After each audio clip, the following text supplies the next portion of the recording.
Hi, I'm Dr. Hackie Reitman. Welcome to another episode of Exploring Different Brains. And we have with us today not only a best-selling author and international speaker, he's the founder of the Early Learning Foundation, which works with schools, community agencies, and parent organizations to help give every child the chance to have a successful early learning experience. Bob Sornson, welcome to Exploring Different Brains. Thank you, Dr. Reitman. I am delighted to be here. Well, you can call me Hackie. Why don't you introduce yourself to our Different Brains audience here? All right. I'm Bob Sornson, and I've been an educator for about 45 years. Started as a high school special ed teacher and loved that work and helping those kids. Decided I needed to try to change the world in a little broader way. Became an administrator.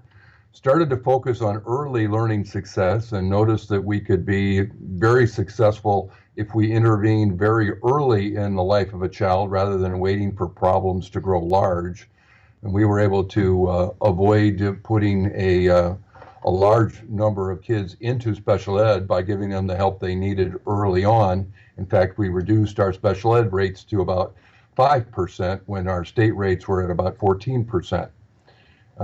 That saved millions of dollars, but more importantly, it gave kids what they needed early on so that they could start being a part of the pathway to successful learning that needs to be, in this day and age, a lifelong pathway, something that we do for throughout our professional lives and really throughout our entire lives. So I've started to work with people around the country and around the world to show them how to more specifically help kids be successful by personalizing, by knowing each kid well, and giving them what they need at their level for as long as necessary, building up all of the essential skills. So now we work with schools and show them a very particular way to analyze kids around a small number of critical items, and then help kids develop those skills or those capacities step by step. Instead of just pushing them through curriculum and watching them struggle, we try to understand where kids are at, give them what they need for as long as they need it. Now, what inspired you to get into this? Well, was there a particular trigger or? You know, in some ways, it was my time as a high school special ed teacher. I looked at some of the kids that were coming to me as ninth graders, and they might be a second grade level reader or a first grade level math student. And yet I could see they had a whole lot more potential than that. They had all kinds of potential to learn, and in some cases they were socially skilled or they were just plain skilled in mischief, but they showed a lot of potential. And so we did a pretty good job of helping them make up for some of that disappointment and loss over the years. And we got a whole lot of kids out of special ed entirely. The kids who were in special ed in our high school program, we used to get about 70 to 75% of them completely out of special ed before they graduated from high school. But that wasn't good enough because those kids had been damaged to some degree, and I needed to gradually figure out how, where, and why that happened. So as I became an administrator of systems for children from birth to age 26 over the years, I learned that we just needed to focus at a younger and younger age level, trying to work with parents in some cases, but certainly being able to make a heck of a lot of difference working with schools and showing them how to look at kids as individuals, not just but as kids that are pushed through standard curriculum in the same way as everybody else gets pushed through in that particular grade level. So I became pretty good at taking a careful assessment of children and their learning needs, and or creating a system for other people to be able to do that and to truly build steps that are important for them in their life, one step at a time, so that they never fall into that frustration, that failure, that decision that they're not good at learning. You know the kids. How many people, even as adults, have you met that at some point in their life said, I'm not good at math, I don't like math, I'm going to avoid math in every aspect of my life? For the most part, that's not because they are lacking in capacity to be good mathematicians. That's mostly because they had a horrible learning experience. Yeah, and many times I feel that we as a society and the educational system doesn't discriminate between the different types of math. For instance, you have to pass algebra to get your high school diploma, and that may be one thing your brain just isn't wired to do, you know? Sure. It could be all the overlap. Now, when did you form the Early Learning Foundation? In 2001, I guess circumstances and life and opportunity kind of came together at that point, and I decided at that time that I was going to have to start teaching these ideas that I had been developing and writing about more broadly to more people, more districts, more communities. So we started the Early Learning Foundation, not having a clue where it might lead.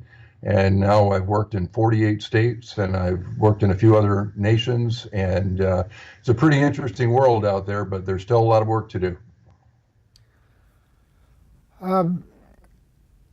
Now, let's say I'm a Different Brains parent. I'm watching this.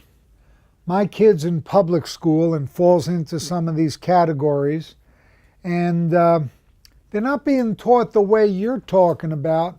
What do I do? Well, if I were the parent of a special needs child at any age where they might be involved in school, I'd be thinking very carefully about what I know about my kid, what he knows, what he's able to do now, what he's ready to learn. And then I'd want to have a conversation with the school folks and say, hey, my kid is still working on these basic math concepts. What are you going to do about that? Or are you going to try to push him through ninth grade algebra? Here's where my child is reading. How are you going to work at his level so that he's not discouraged? In fact, he feels a large measure of success. Here are some social skills he needs to learn. Here are some motor skills he needs to learn. Whatever the range of needs he might be, at this moment in time, most schools aren't carefully tracking what kids need and where they're at. Instead, they are very carefully tracking the standard content that is supposed to be covered for that grade level. There's a lot of pressure on teachers to cover Common Core standards or the district curriculum or whatever it is that all people are supposed to learn. Lots of pressure to do that. Very little attention is given to knowing each student and being able to devise instruction that is matched to his needs. So if I have a special needs kid or a child that has a label of some kind and therefore has a legal right to individualized education, I would darn sure make sure that he gets the individualized education, not just the standard education. Well, now you've dedicated yourself and your life to this. Tell us about some of your books. Well, my most recent book is called Over-Tested and Underprepared. And it basically looks at the whole reason why we have a system like the one we do today. When I criticize it as a one-size-fits-all curriculum-driven system, I also need to recognize that it was designed to be that way. The system that we have came from a gentleman by the name of Horace Mann, who was the first superintendent of public instruction in the state of Massachusetts. He was actually called the secretary to the Board of Education. But his first job was to go to Europe and look around and find a school system, a design, bring it back to Massachusetts to create the first public schools in America. He chose the Prussian system, which was a grade 1 through grade 8 system, standard first grade curriculum, followed by standard second grade curriculum. You covered it at this rate with the expectation in those days, in the 1840s, 50s, 60s, the expectation was that some kids would come in for a few months, some kids might come in off and on for a few years, but very few students were going to stay around for all 8 years. That was not the expectation. But that basic standardized model has stayed around. That was based on in primarily agricultural society where everybody had to work and on the farm and everything, and school was like a secondary thing. School was absolutely a secondary thing. We hadn't even developed high schools yet. There wasn't such a thing yet. So it's a grade 1 through 8 curriculum. In the early 1900s, we added high schools and we started to add a little bit of pressure because we industrialized it. We turned everything into 60-minute periods and we separated the sciences and we put everything into these rote little packages. And we rotated kids from class to class to class like an assembly line. We've kept all that. But now in the last 40 years, we've had the era of school reform. And now here's a paradox to me also, in that you and I both believe in one size fits all does not work, okay, in anything, right? And that's what the great coaches will tell you. You have to know each individual athlete. That's what every great teacher knows. Every great doctor knows. Every patient is different and everything.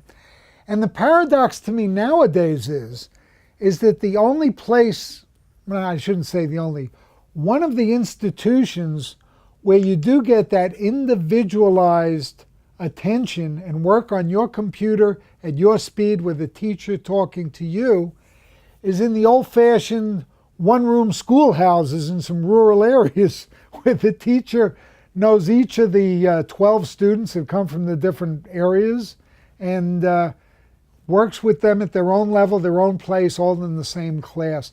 And to me, the irony of it is if people would buy into the early learning foundation principles, if society would, and it's not just schools, it's employers, it goes all the way, institutions, everything, you'd be much better. And so if I wanted to buy your books, where do I go and how do I learn about all your books? Oh, you can always find everything on Amazon. So just look at Bob Sornson, Sornson, on Amazon. You'll see a whole list of books.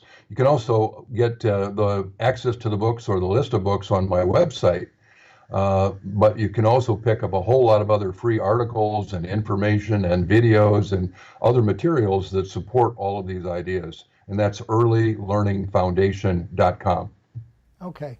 Now, as Early Learning Foundation, when you structured this, it's structured as a .com and a for-profit entity, or is it? Yeah. And you're involved in a lot of different states. I see you've done a lot to save millions of dollars in Mississippi, for instance. Well, it's exactly right. We just have 2 projects in Mississippi, and about a week and a half ago, I got to talk to all the superintendents and central lead administrators in the state of Mississippi with an interesting message. My message is that Mississippi is the lowest performing state in the union. The country, our nation, has not improved our education outcomes, not one tiny little bit since the early 1970s when we started to collect long-term data.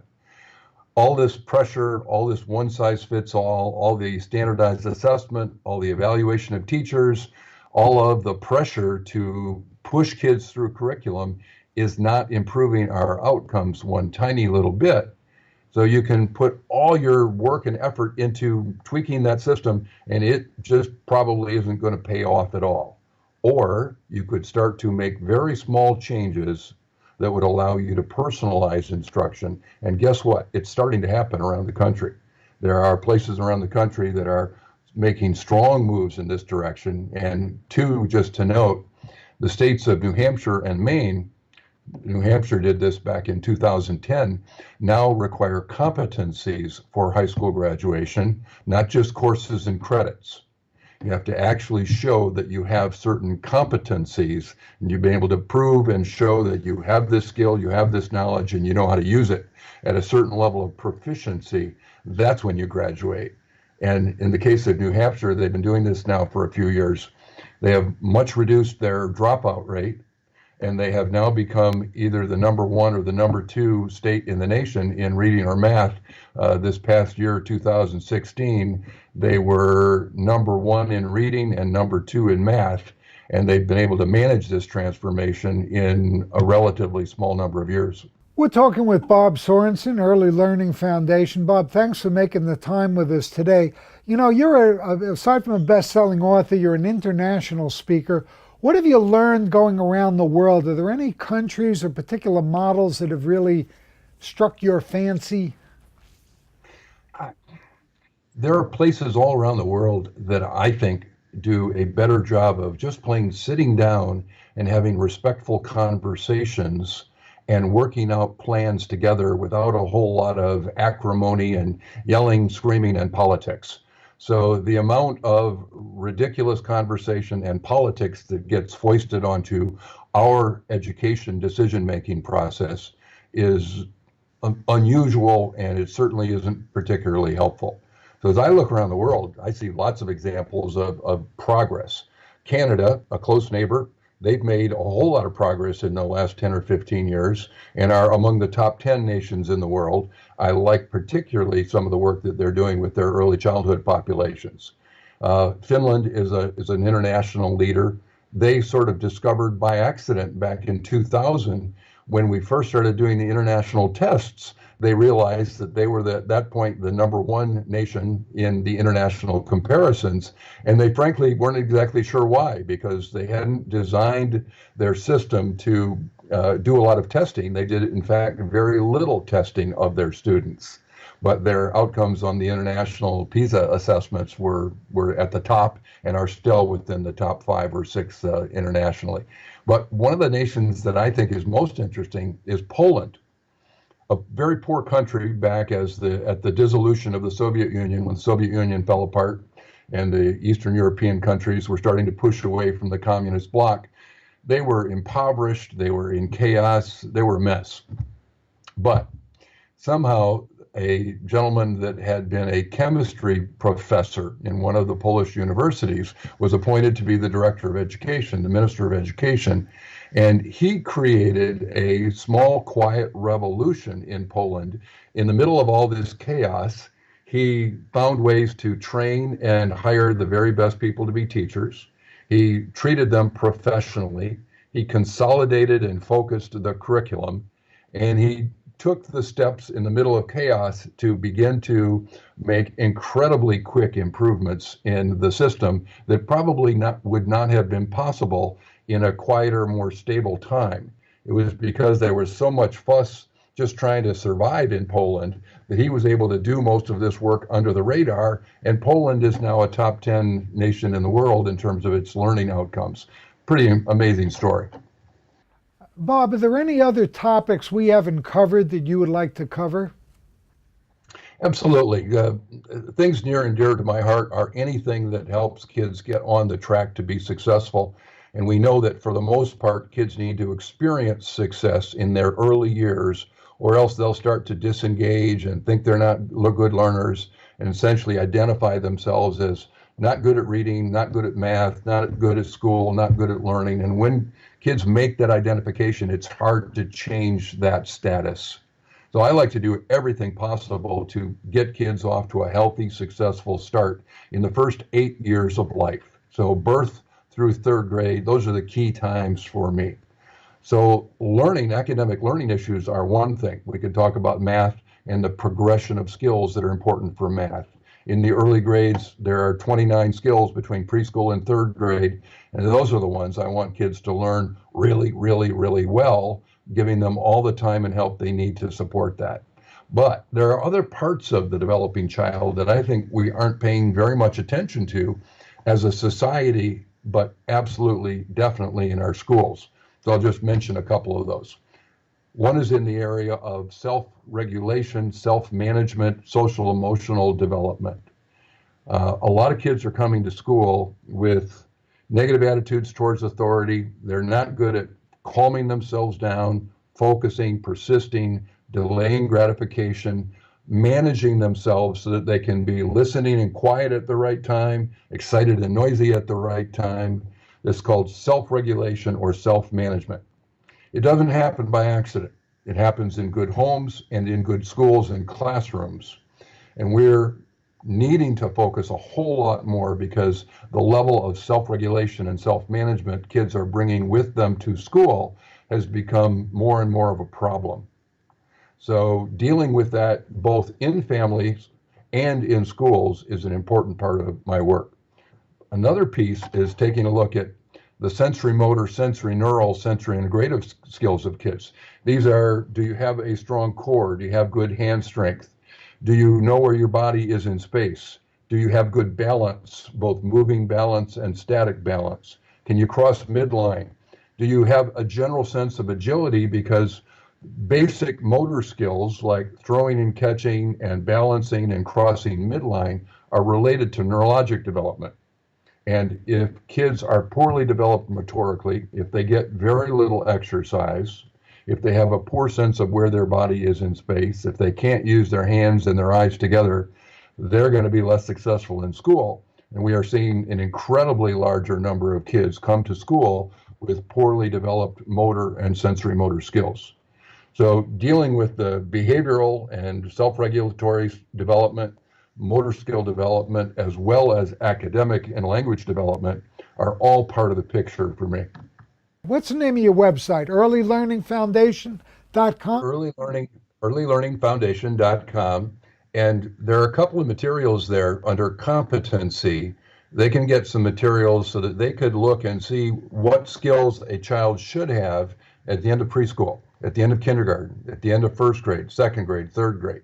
And that could be a really good guide for parents to say to the schools, hey, are you going to work on this? Are you going to be successful helping my child learn this? This is what he needs. This is what we have to help him do. Don't worry about some of that fifth grade content until he has those second and third grade math skills. Bob, what is the single biggest thing you want to leave our audience with today? For decades, I worked with kids who were identified in one way or another as having different brains. But what I eventually realized is that, hey, guess what? We all have different brains. The idea that there's one brain and one size fits all brains, except for a few exceptions, is just erroneous. It is erroneous to its core. We are so wonderfully different. And what you just said about people being able to be together, talk together, plan together, depends on our ability to recognize that we are different and still respect and love one another and treat each other respectfully as we work out our plans and our problems and our differences. All of this is stuff that can happen. There are so many examples of good people working together, bringing different skill sets and different orientations and attitudes and beliefs and experiences and concerns. The idea of different brains to me is not just a small group of people within the society, but what you're talking about represents every single human being that I've ever come across and every single human being that we've ever served in the schools. And so creating safe places in school where you can be who you are and get the learning that you need eventually might lead to creating societies where you can be who you are and work together to complement each other. A couple of the very best-selling books that I have are children's books. One is called The Juice Box Bully, and that's sold about 120, 30,000 copies so far. Another one is called Stand in My Shoes, Kids Learning About Empathy. I've sold a lot more kids' books than I have some of these professional, more academic books. But they are all about just being able to recognize one another and our needs, basic empathy, noticing other people, having the social skills and the respect for other people to listen, observe, work together in a peaceful and appropriate and respectful way. That's all it is. That's what we need to do in our schools. Eventually, that's what we need to do in our society. Bob Sornson, you just ended on such a positive, forceful, enlightened, educating note. You've made my whole day and you're an inspiration. Thank you so much for being with us here on Different Brains. Thanks, Hackie. Great to see you.